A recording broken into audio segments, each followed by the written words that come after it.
Hello friends and welcome back to the Tech Legend channel. So friends, today I will talk about AMD single slot Radeon PRO V710 Navy 32 and 28 GB VRAM graphics card. So friends, the Radeon PRO V710 is not a gaming card. It plays it a data server powered by Azure Cloud Interface.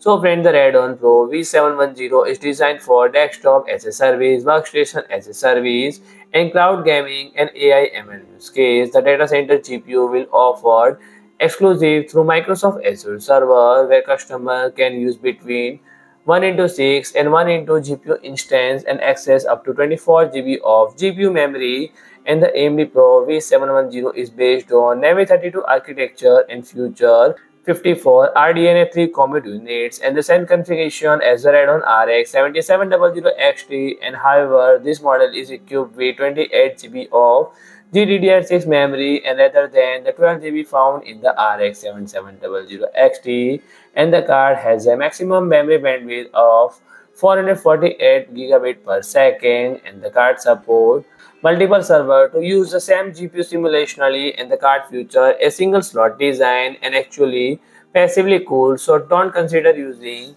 it for standard PC. Additionally, you can purchase and additionally, you can't purchase this GPU because it's exclusive for Azure server. So friend, if you like my video, please do like, share and comment, and don't forget to subscribe my channel and press the bell icon.